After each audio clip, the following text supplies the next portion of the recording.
Hi there, I'm going to be working with Photoshop through this tutorial. Like I said, I believe that a lot of the names and the options in GIMP and Photoshop are very, very similar. So, I mean, this will just give you a hint of a little bit of blending options and stuff like that. That's what I'm aiming for. Okay, so first we're going to want to make a new file. And I generally like my SIGs around 400 to 160. It makes it kind of even and looks nice. I don't know why, but my resolution always changes. Try to keep it around 72 with red, blue, green color, and 8-bit. And there pops up your new background. Okay, so what I'm going to do is I'm going to work with this here. This is a stock photo of just a city. So I'm going to throw that one in as my new background. And I'm going to rearrange it here and make it look a little decent. Oh, that's a little too small. Whoa, whoa, whoa. I'm holding shift as I do a free transform, and that keeps the integrity of the photo. And I kind of like that look right there. So I'm going to leave it right there. Okay, and I'll title that one background here. Well, I won't even title it at all.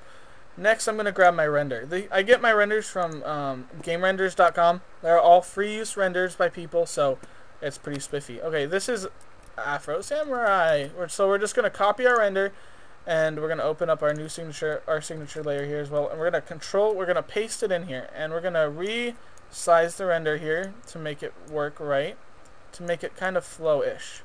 Okay, now as you can see, this is going to be a little interesting because both of these are black and white. So it's going to be kind of nice, right? Okay, so as you can see, the render kind of doesn't pop out much, but we're going to fix that. So what I'm going to do, I'm going to make a copy of my render layer, and I'm going to save one of them just in case I accidentally mess something up and I didn't realize it. Okay, so excuse me. Now what we're going to be doing is we're going to make it so that our render kind of melds in with the background but still pops out. So we're going to make a few extra copies of the render here. I'm having 4 total render layers.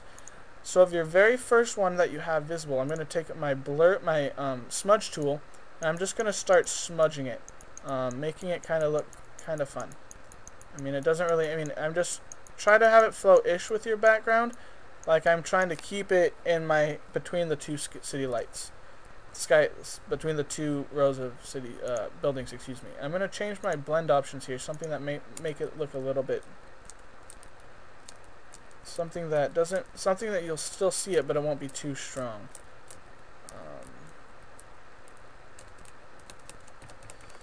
I don't know what one I want to use. I'm going to use darker color. Now, make another one of your layers visible, and smudge again. This will make it, like I said, you're going to be doing a lot of smudging here. Just this way, your render is going to flow in with your signature a little bit better this way. It'll be a little more blending. I'm going to leave that one on normal. I'm going to unhide another one.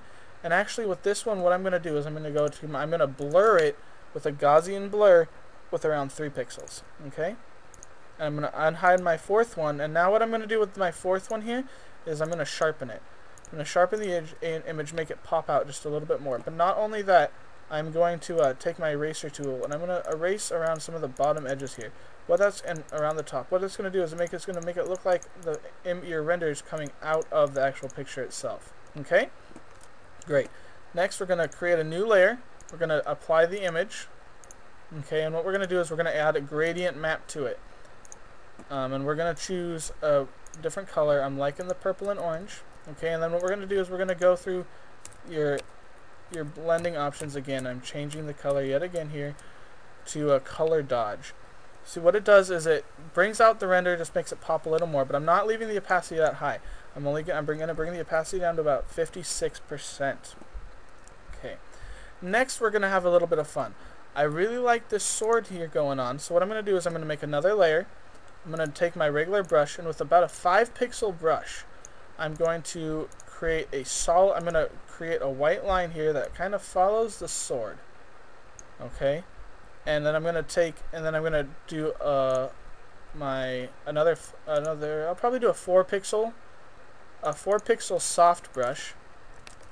And what I'm going to do is I'm going to blur it. Okay? So what we can do is we can hide some layers, and what we're going to do is we're going to be blurring this line a little bit, okay? Just to make it look a little bit different. Okay. Now I'm going to re-show everything. You can still see the little bit of a line there, so what I'm going to do is I'm going to change the blending options yet again. I want to kind of make it visible, but not too visible at the moment. Okay, so I'm going to throw it at lighten, which you can see it very visible right now, but I'm changing the opacity to 34%, so you can see a faint glow. Okay, next I'm going to create another new layer, and I'm going to do another applied image. Okay, so now what I'm going to do is I'm going to go into image adjustments, and I want to do some, I'm going to do another gradient on this one. Gonna just see what your gradients look like with black and white and stuff like that. I'm still the oh, that was my phone. Actually, no, cancel that. What you want to do is you want to do a photo filter. Make sure you bring out the warm colors and bring the density up to about 45%.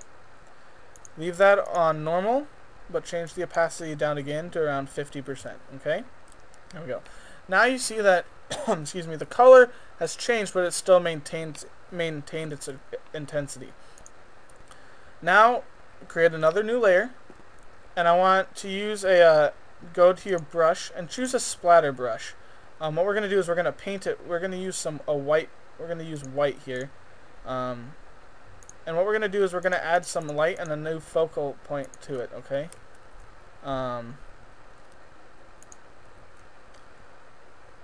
Let me think here. So what I'm going to do is just play with it a little bit here, you know. Make it so it's still visible like it is, as you can tell. There it is right here.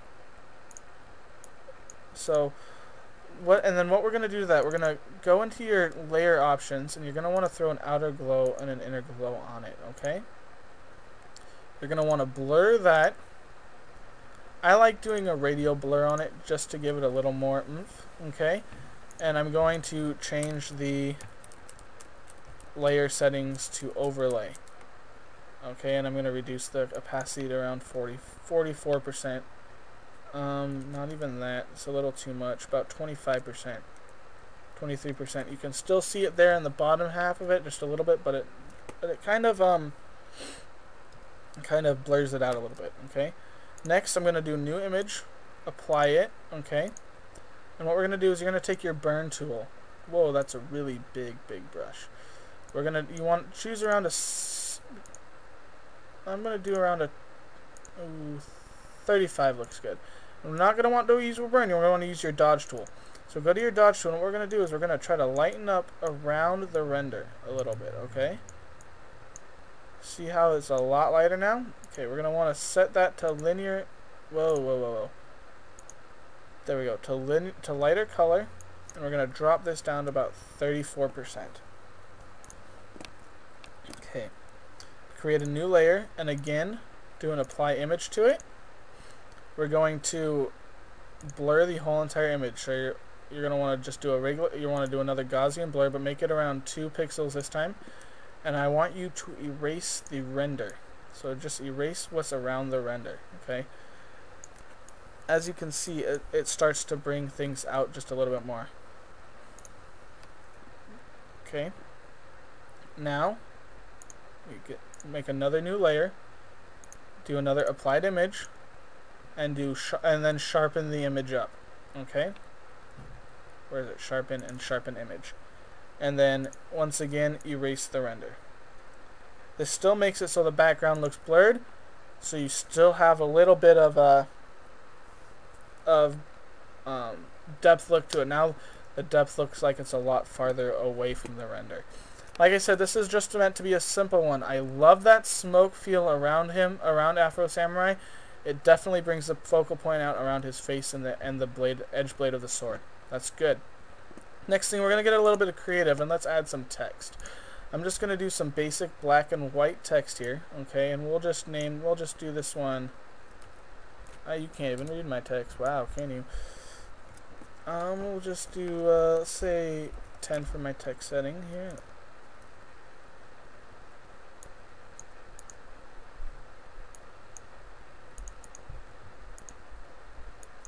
Still a little too small here.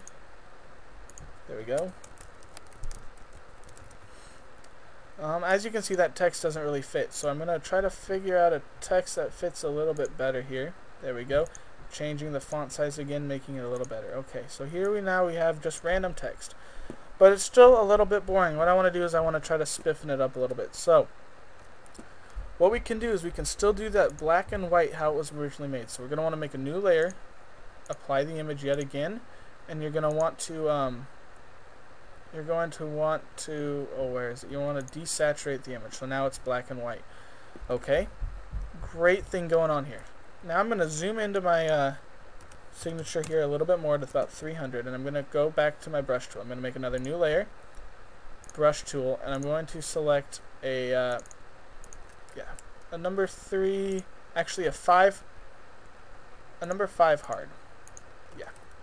Nope, no, that's too big. We're going to go for just a hard round brush. And what we're going to do is we're actually going to outline the text.